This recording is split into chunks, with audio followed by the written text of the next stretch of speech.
Beautiful. All right, let's get started. Welcome to the Work-Life Revolution workshop.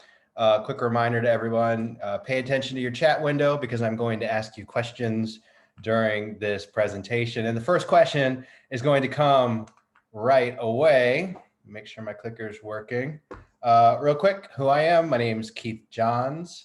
My contact information is on this slide. It'll be on the last slide at the end of the presentation as well. I encourage you to stick it out because there is a really cool offer I'm going to be sharing with all of you. A new thing I'm rolling out with a few free gifts, and I don't want you all to miss that. I don't have a website. It's a point of pride for me. I've built my business on LinkedIn using that amazing platform. So if you need to reach me, there's my email, keithallenjohns@gmail.com. And I'm on LinkedIn all the time. DM me afterwards, and I will be happy letting Peter in. Happy to talk to you. So I want you all to take a really close look at this picture. This is me in my happy place before I went on a beach trip with my family. First time I ever rented a beach house. I'm starting to learn how to live my life, right? And that's what this session is about. It's about the skills I've built, letting a few more people in. There's Mike. It's about the skills I've built so that no matter what's going on at work, I can enjoy my life and live my life to the fullest. So here's the first chat question. Let me get back over here. Hat yes or hat no? Everyone check out the hat one last time. Is it working or should I retire it? Should I return it and sell it back? Hit the chat window. Give me a yes or a no. Is the hat working?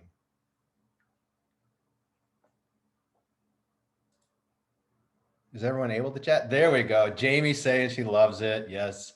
Beats a sunburn. But I look better without it. See, this is what's great is I'm recording the notes here. Now Selena, damn. It looks like we're about 50-50. I got a hell yeah from Peter. Peter, good to see you again. Been a while. All right, very cool. So yeah, that hat had mixed emotions in the family, but I wore it all week long. So we're saying hat yes, hat no, 50-50. So hi, this is not me. This is my son, Parker. If it looks like he got away with something, there's a reason I use this picture, right? Doesn't it look like he's the cat that ate the canary? Like he fooled life, like he's got his hands on something that maybe he shouldn't have. I share this picture because this is kind of what I feel like. And this isn't, to be super clear, this isn't about a corporate job or a non-corporate job, being an entrepreneur, or even being retired or winning the lottery, right? This whole session is going to be about how you change inside so that it doesn't friggin' matter really what's going on the outside. And in fact, once you change what's going on the inside, once you walk around with this grin on your face and realize it's all kind of a game you can learn to play, the outside stuff starts to take care of itself. See, the services I offer are all about get a new job or start your own business, but that's kind of the down the road goal. We start inside, and that's what all this teaching is going to be about. Because I feel like my son, I feel like I've gotten away with something. I feel like I've figured out the secret code, the cheat code for how to have a good time, be full of joy, and kind of cruise through life, no matter what I'm doing, whether it was in corporate, whether I'm with my family, whether I'm with friends, whether I'm with a client. It's this internal set of skills that we're going to talk about, and I'm going to go through today. I'm going to cover a lot of material, right? I'm going to skip across the water like a flat rock when you're at camp. I'm going to touch on a lot of things. Feel free to take notes. But this is what I coach over months and months with my clients. These transformations, they don't happen at lunch, but at least we're going to plant some ideas. These transformations take a few months and they're frigging worth it. I've been going through this training and learning these skills for the past 2 years, and I am happier than I've ever been in my entire life. And honestly, not a whole lot has changed. Same house, same car, same wife, same kids. I did quit corporate. That's part of it. But really, I had to make this shift before I was even able to quit corporate. So that's what we're going to talk about. We're going to talk about the work-life revolution. There's some interesting things going on in the world today, right?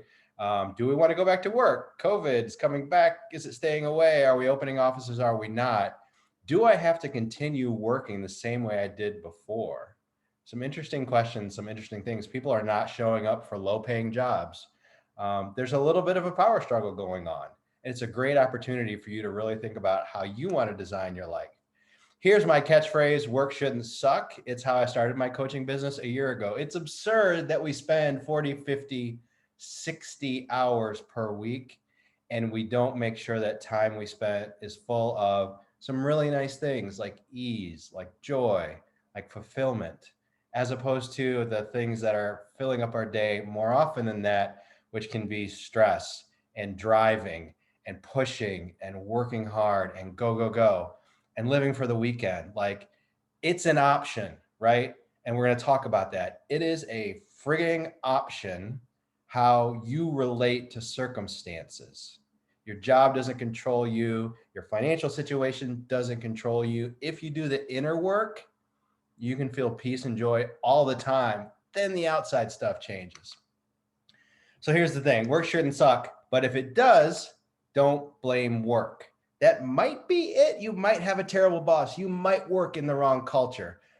But if you work with me, we tackle that after we fix you, because I want you to be able to show up and feel great regardless of what's going on the outside. And let's be honest, as adults, we don't ask for much. Think about it.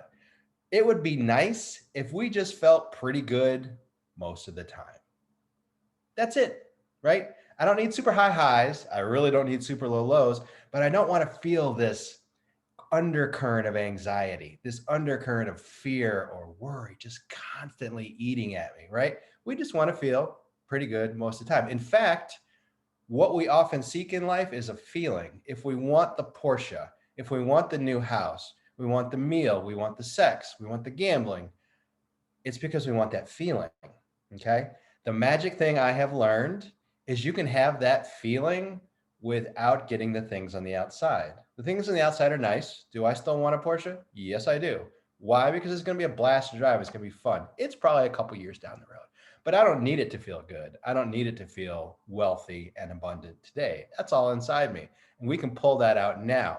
Then the things on the outside will really start to work for you much better. So here's an example. This is a list of some things my clients have pulled off. And I want you to know these things didn't happen until they worked on themselves. So we'll call her Miss C, was stuck in New York City, didn't like being in the city, and didn't like her job, was in a really toxic political environment. We worked on her. She moved to Denver. She got a better job. That happened afterwards, right? Better job plus a new side hustle. That's my man Jay in New York. Again, the outcome came after he did the inner work. All of these happened after the inner work: getting promoted, getting a better job, getting a raise. One guy actually quit corporate straight out and is just traveling Europe trying to discover himself. He couldn't have made that bold decision about how to take control of his life if he hadn't done the inner work first. It's really, really powerful, this what I'm going to teach you today. So here, again, these external things: the Porsche, the better job, the side hustle, all that stuff happens afterwards. You got to start on internal change. Here's the theme you're going to hear multiple times during this session: the thoughts you use. We're going to talk a lot about thinking. Oh, thinking is our bugaboo. Thinking is our bugaboo. How you choose to be. Most people don't actively choose how they want to be, what kind of vibe they want to inhabit, and then what you choose to do, right? So thoughts, energy, habits, and behaviors. Thoughts, energy, habits, and behaviors. Those are the three tenets. We fix those. We work on how you handle those. Everything changes. So here's what it's going to look like. We're going to talk a little bit about fear. Fear is the root of everything getting in the way of the life you want to live. Then we're going to talk about the three techniques I use to rewire my clients. Hopefully some of you will be interested in picking up this conversation. We can talk about how it would work for you, right? So we start with dealing with fear. We do something called mind flipping or mindset work, okay? Then energy boosting, that has to do with the energy you carry and the vibe that you hold, what kind of, I don't know, impression you give off, how you feel, what kind of spirit you're in. And then habit crushing. You work on these four things and I guarantee you, you will feel a change. Yeah, Motard is killing it. Fear is the mind killer. I've got a good quote on fear coming up. Joe gets it. All right, hang on. There we go. So point being, we work on these things to take care of this problem, right? We don't get you a new job. My worst nightmare would be, hey, Keith, I need a different job that I'll be happy. And I get you a new job and you call me a year later and you say, I'm still unhappy. What's the common theme? It's you. So we work on these things so that way work wouldn't suck. All right, here's the overarching goal. I want everyone to have agency, and I highlighted the word free in this because I'm a big believer in freedom, of taking off the shackles of what culture and society and your parents and your culture, all those things that they put upon you that told you how you have to live. I want you to have agency. This is an amazing book, Code of the Extraordinary Mind by Vishen Lakhiani. He talks about agency in this book. So we want you to be able to act independently, make your own free choices. A lot of us aren't given a choice. We go to high school, go to college, get a job, climb the ladder. Then a lot of people hit late 30s, early 40s. They look up and go, how in the heck did I get here? Right? We're going to give that freedom back. Here's our targets, right? These are the things I want you to experience in your life. This is what this kind of work creates: freedom, ease, joy, relief, power, and peace. Aren't those fantastic words, as opposed to grinding, stress, fear, worry? I'm here to tell you, you don't have to change anything outside of you to live a life where these words are more true than the second set of words that I listed. So we're back to the chat box. I want you to take a look here. Freedom, ease, joy, relief, power, and peace. How is this hitting? In other words, is this what you're here for, to learn how to make that part of your life? Give me a yes in the chat box if I'm on the right track. So we got a little Dune conversation. Eric's cool. Selena's giving me a let's go. Rachel likes it. Robert likes it. Yeah, absolutely. Again, as adults, we don't ask for that much, right? Give me those things in my life so I can just kind of chill my way through life and not be so rumbly bumbly all the time. All right, so let's talk about fear. So this is one of my coaching heroes, Rich Litvin. He's absolutely amazing. I gotta let someone into the meeting. Rich Litvin is amazing. Super smart. I would love to be a superpowered coach the way he is. That is my goal in life. And he said something that's amazing. You are more powerful than you know. And he tells all the people in his coaching programs, you should know that you're the one holding yourself back, right? You are more powerful than you know. I've got a famous quote too. It's called, but you are also a total wuss. And what that means is, yes, you are absolutely more powerful than you know. But I guarantee you there are things in your life that you are not doing that are the gateway to everything you want, but fear is holding you back. It is the most human thing in the world, and we'll talk about why that is. For fears to hold us back from living the life we want. Circumstances are not holding us back. Our job, our boss, etc. That's not what's holding us back. It has to start in here and overcoming this fear. All right, so quick, another chat box again. Think real quick.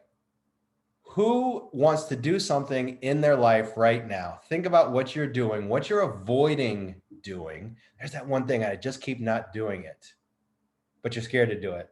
Just give me a quick yes if you feel like you're avoiding something where you think everything could change if you just did that one thing. And I'm going to give you a secret. Each of you has one, whether you admit it or not. Even the most successful people do, right? Because there's no limit to how many times you can level up in life. There's no limit. So there's always one next thing that is the thing that's coming between you and what's next. So here's what happens during this transformative work. Okay. Coaching works on 3 levels. There's what we would call performance training, right? Really specific, like how to do this thing differently at work. And then there's a slightly more advanced level of how to make more advanced things happen in your life. And then there's changing the person so that all this other stuff gets really easy. And that's where I start. We change the person, rest of it gets really freaking easy. So here is you before doing the work I prescribe. Fear of failing, fear of getting fired. Holy cow. The fear of getting fired is a disease in this country. It is incredible. Every single one of my clients, it's where we start. Getting that noise out of your head. The fear of getting fired, I guarantee you, is holding you back from some amazing things in your life. We also worry about what others think way too much. We avoid tough decisions. We don't take brave action. We live small, right? This probably sounds like a few of you. It's okay. It's the human condition. After you do this work without changing anything outside you, you can always feel safe. You know that how you think of yourself is all that matters. You get courage to make big choices. You realize that you are an action taker. Let me let Joe in. You are an action taker in the face of perceived risk. We're going to talk about perceived risk and fear here in a minute. And you can live as large as you want to. Those are the facts. So since I called you a wuss a couple of minutes ago, I'm also going to tell you this: there is nothing but upside for every single person on this call. I know because I've been there, right? I am 10 years recovered from having no money, walking out of a hospital, recovering from addiction, right? I have been to the starting points of starting points, and there is tremendous upside in every human being out there. It's what I love to help people do, is to realize that kind of potential. So today is the day you are at the starting point. So let's talk about fear, and then we're going to go through the other things. I got bad news. This is Carl. No offense, Carl. Everyone say hi to Carl. Hi, Carl. It's all Carl's fault. We have some really ancient wiring inside us that served us fantastically thousands and thousands of years ago. It's a little gland in our brain called the amygdala, and it controls our fight, flight, and freeze. And it is way overactive for the things that happen in our lives today as opposed to back then. See, back then, saber-toothed cats were a real risk. Getting kicked out of your village, out of your tribe, was a huge risk. Not getting access to shared resources, access to the fire, access to the kill, access to what was brought from hunting and gathering. There are all these fears that are hardwired into us and have been since the dawn of man that still are playing out today.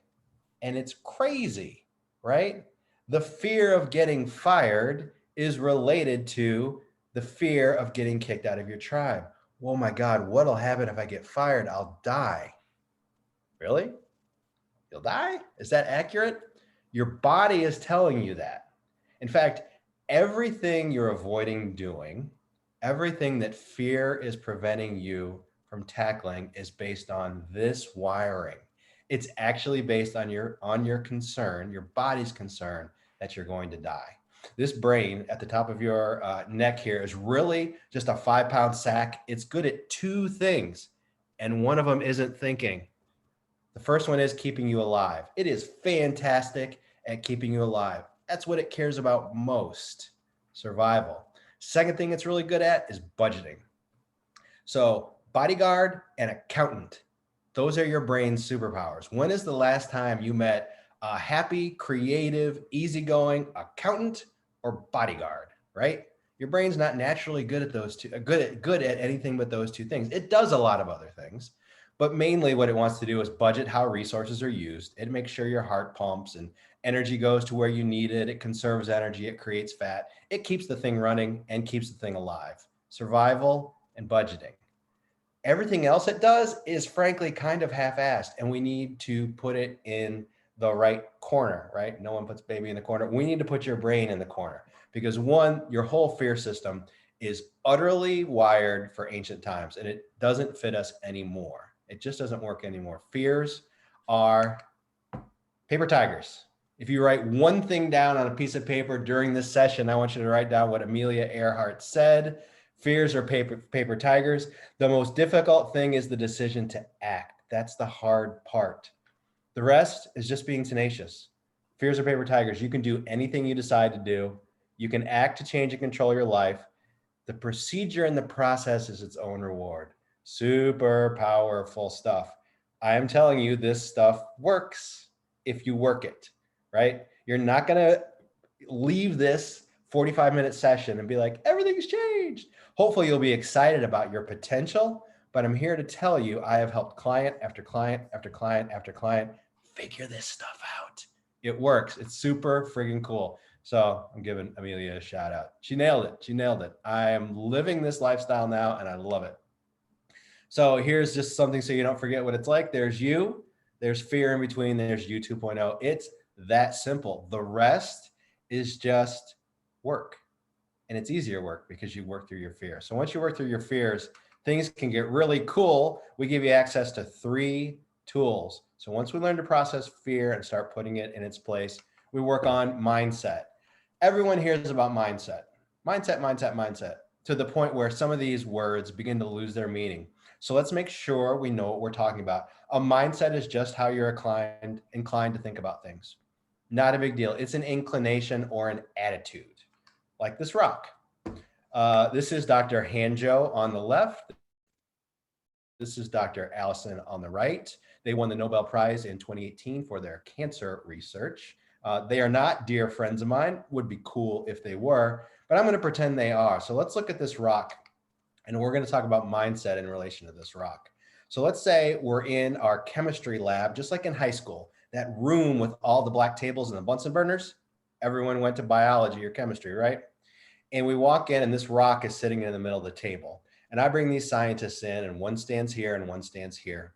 And I ask Hanjo, tell me about this rock. And Hanjo says, I can tell you how old it is. I can tell you how dense it is. I can tell you what its mass is. I can tell you what it's made of. And I say, thank you, Hanjo. Keep in mind, that was his mindset on the rock. And then I look at Dr. Allison, who's got a little scruff, which I respect. His hair is kind of long. He looks like kind of a party guy. And so I say, Dr. Allison, you tell me about this rock. And he looks at me and says, Keith, I wonder how far I can throw it. Same rock. 2 mindsets, same rock. Does that make sense? If you change how you think of things, things will change. Dr. Allison's going to have more fun figuring out how to throw that rock. And he's going to get a bunch of friends together, and they're going to have a rock throwing competition. And Dr. Hanjo is in the back being bored. Now, I could have those mixed. Dr. Hanjo could be a total blast, but I had to give each of them a persona. So another way to think of mindsets, in addition to sort of how you relate to something, is as a filter. This is the important part. It doesn't matter that each of those scientists see the rock in 2 different ways.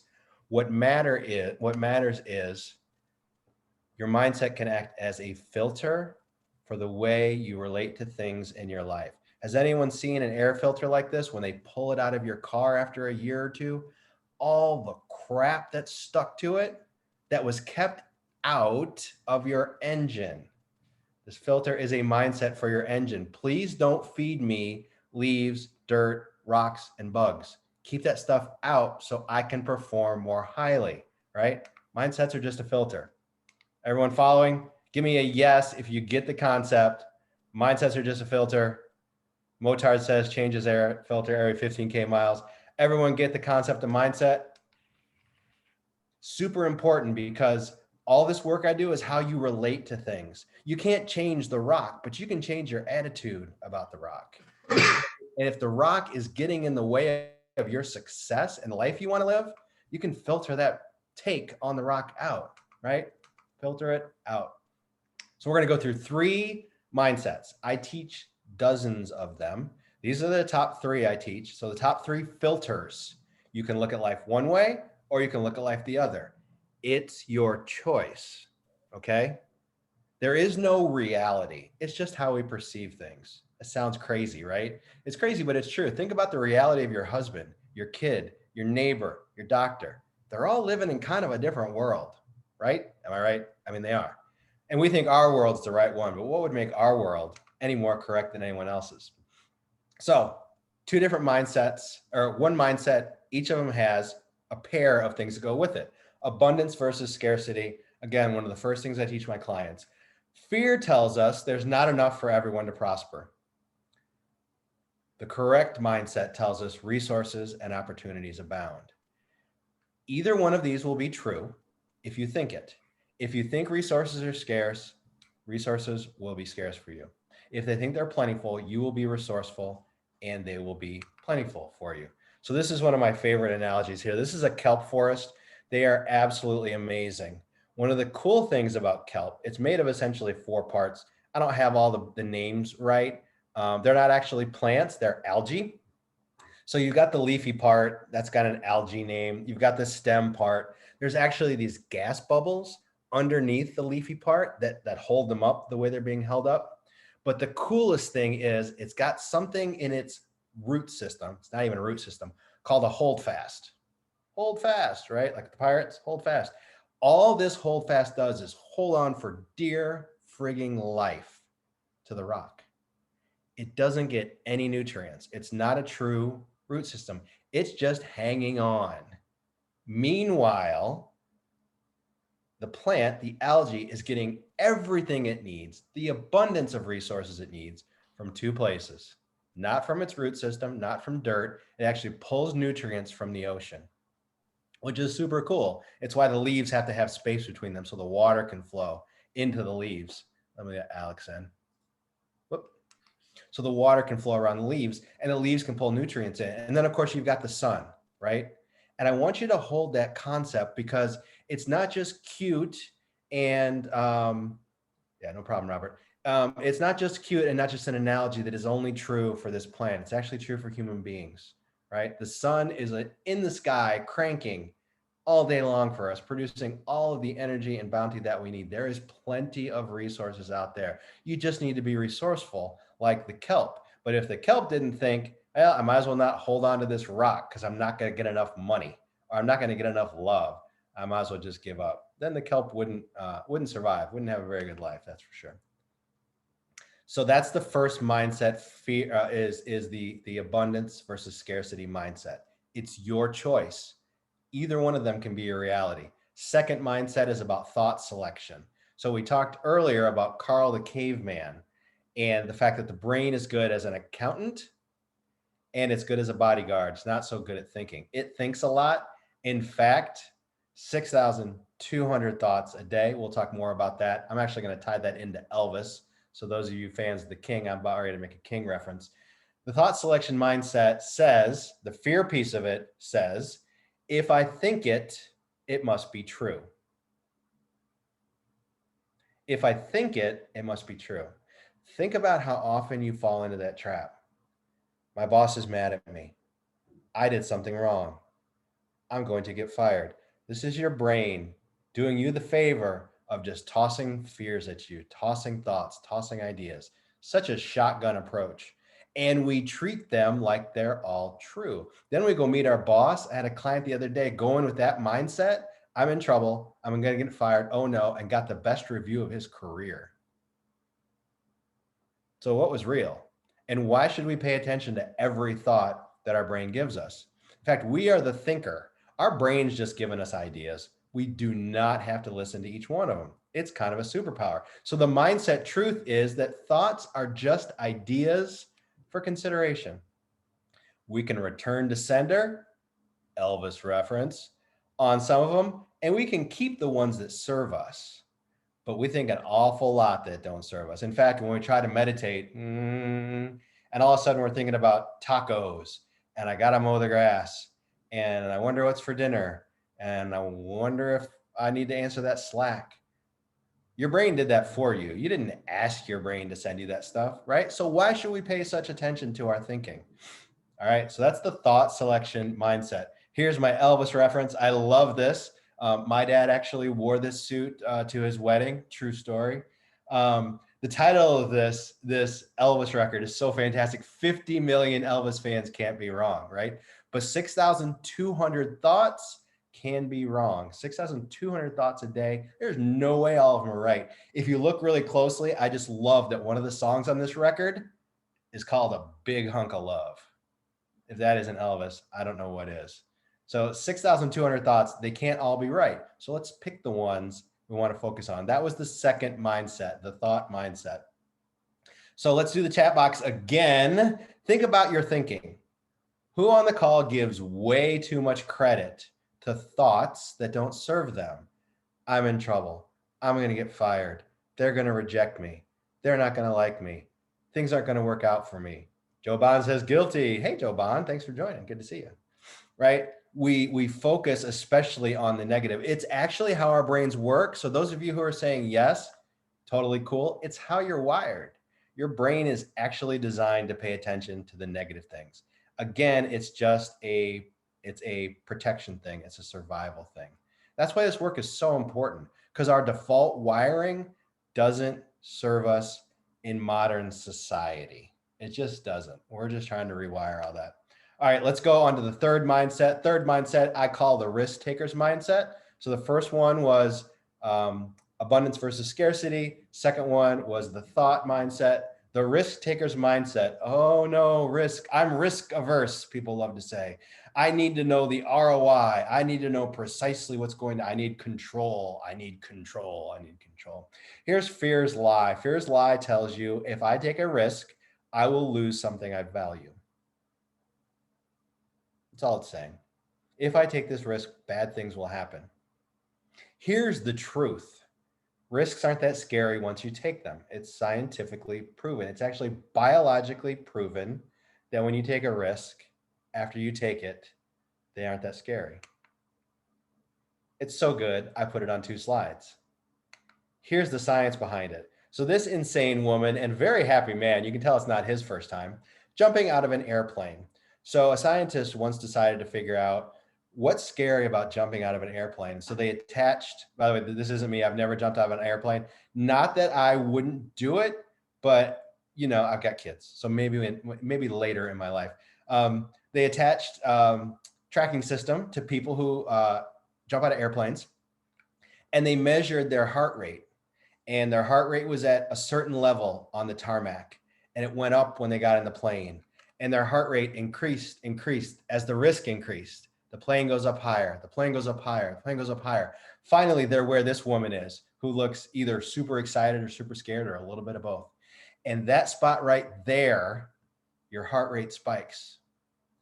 After you jump out of the plane, after you take the risk, guess what happens? Yes, she falls. Guess what else does? Her heart rate.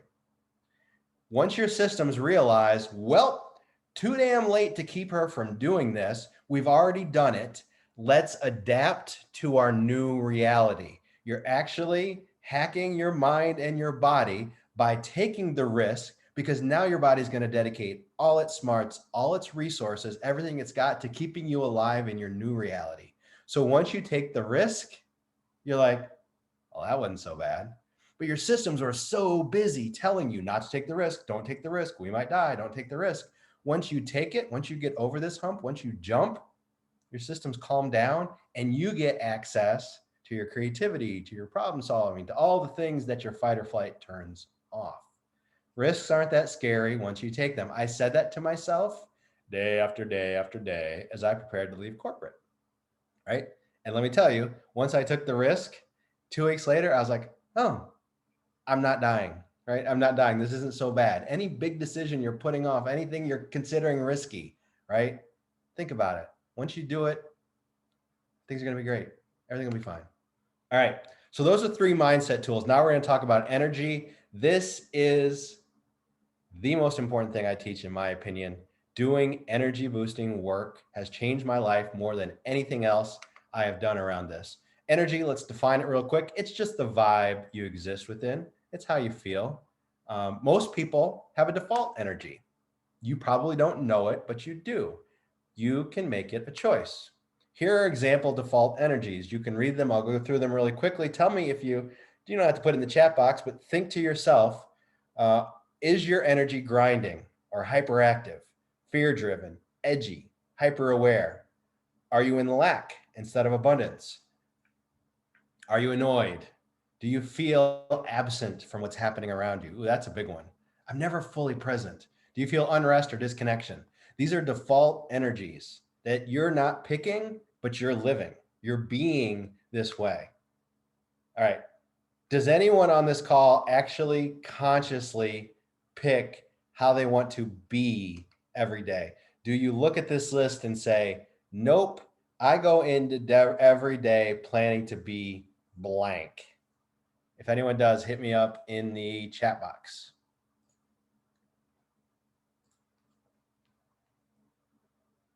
Motard tries. Cool. I love it. It's a different thing. Most people don't get introduced to this idea. It's a little different. Let's see. Oh, here we go. There we go. Did that. So a quick story. I got back from a week of vacation at the beach. And this was after I had done all this work. And I've been through just a ton of training on this stuff. And I got back from a week at the beach. And this is when I was working for myself. And I was right here at the corner of this desk. It was a Monday. Ooh, a Monday. Mondays are super scary, right? So are Sunday nights. Yeah, that's another disease we have. The Sunday dreads and the Monday mass. But I walked in here on Monday after vacation. I started to bunch up. I started to worry about the emails I had missed for my business, the LinkedIn's I had missed, the Voxer messages, the Slack messages. And then I remembered this was old me. New me doesn't have to respond to the stimulus of having stuff to do by grinding, by being hyperactive, by being edgy, by being hyperware, by being fearful. Oh my God, what if I miss something? What if I open up my email and it's a client message I didn't get to or something just god awful, right? And then my new thinking kicked in, which was really cool. I remembered The Rock. The Rock just is. My emails just were. My Slack messages, they just are. They don't actually come with all this noise. I bring that noise to them. And I moved from the corner of that desk to the seat here. And I remembered I can show up with a different target energy. The work won't change. I changed. I still had emails to catch up on. I still had Slacks, LinkedIn, etc. But I chilled the heck out about it. I did it with ease. Ease is my favorite target energy. I'm also a big fan of power and of relief. There's a couple other ones that I try and practice pretty regularly, but ease was the first one I tackled because I was grinding so hard. And my coach said, what if you didn't grind so hard and you actually did better? And I said, no, that is not the American way. That is not how things work. If I want more, I've got to work more and work harder, and then I'll get more. And she said, but didn't you quit corporate to not do that? I said, ow. And she said, yeah. She said, how about this? How about you do the same work, but you figure out how to do it with ease? She said, that doesn't mean it's going to be easy. And here's the gray area with some of this stuff.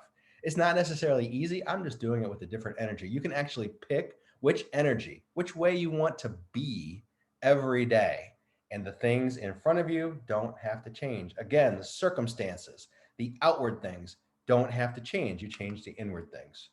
Here's a quick exercise. I actually teach this to all my clients. It's called IOR. It's how you change your target energy. You intend, observe, and reflect. Pick your target energy, observe yourself acting within that energy, and reflect at the end of the night. There's actually a journaling process I teach. If you want to know more about that, hit me up afterwards. I'm happy to share it with you. Again, I cannot underscore this enough. Choosing my target energy has changed my life more than anything else. Period. End of story. I now relate entirely different to the world than I did before. Alex is asking, what are some examples of energy boosting exercises? This IOR exercise is what did it for me, and it's deceptively simple. So every morning I wake up and it's a journaling exercise.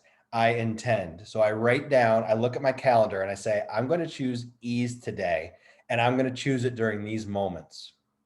Then during the day, I observe myself and remind myself to choose ease during those moments. It doesn't have to be big things. It doesn't have to be in a board meeting. It can just be ease at the dinner table, right? It can be little victories.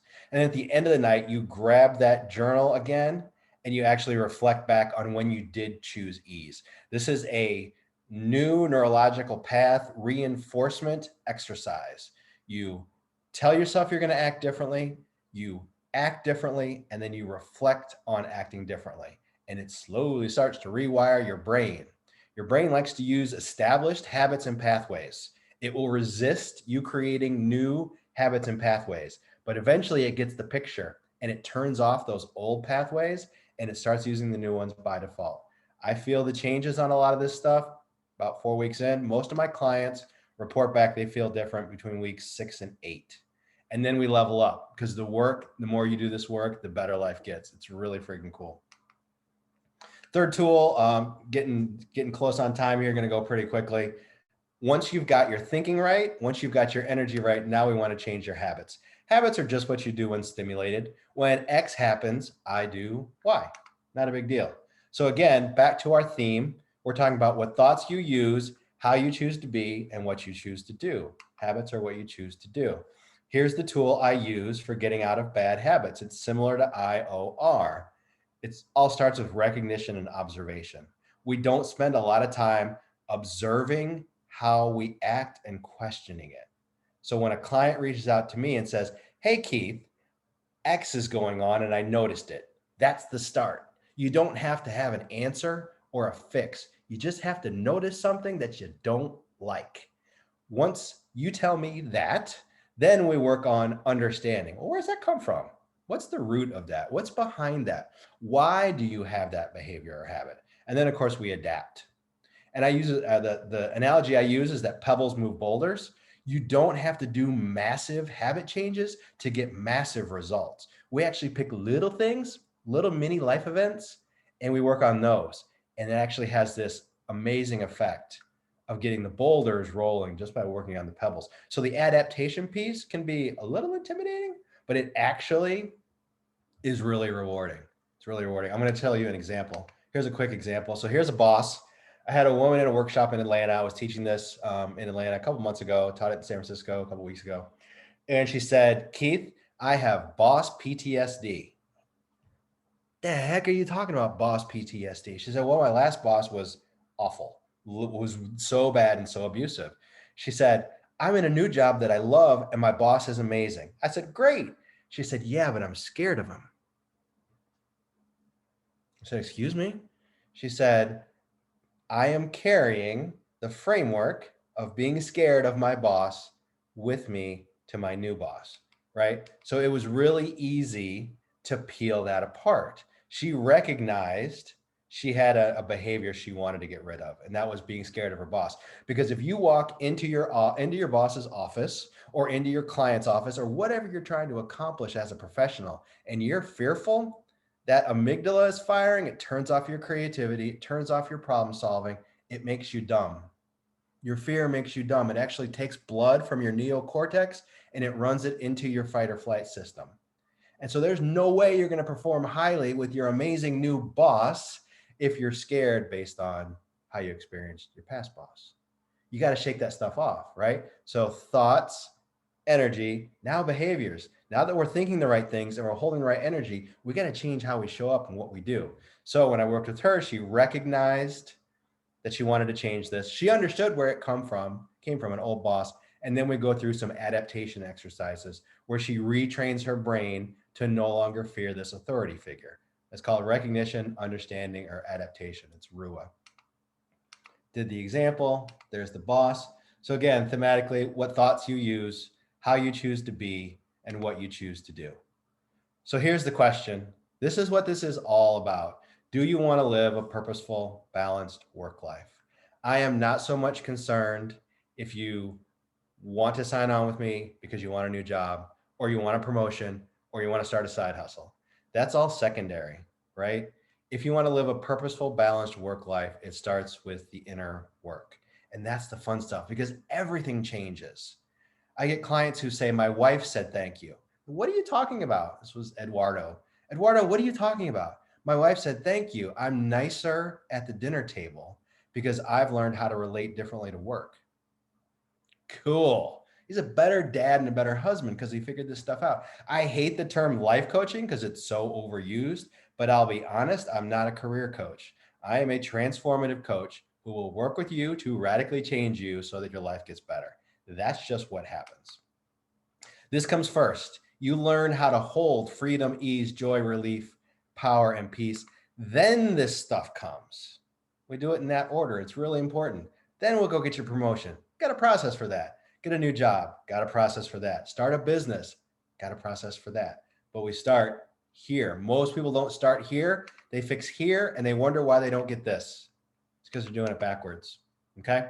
So you are invited. This is where the free stuff comes in. You're invited to join the Work-Life Revolution. It's a new group program I am rolling out this month. I'm really excited about it. I'm going to get people together, just like people on this call, and we're going to learn these concepts together and how to apply them at work and in life. And it is going to change everything. You can become the person you want to be, ditch fear, self-doubt, shed your old version, feel the way you want to feel all the time, right? Because remember, we just want to feel pretty good all the time. That's not asking too much. And then, of course, achieve your goals, but it's not about the goals. It's about becoming and then achieving the goals. And you'll be surrounded by people who can support you on the journey.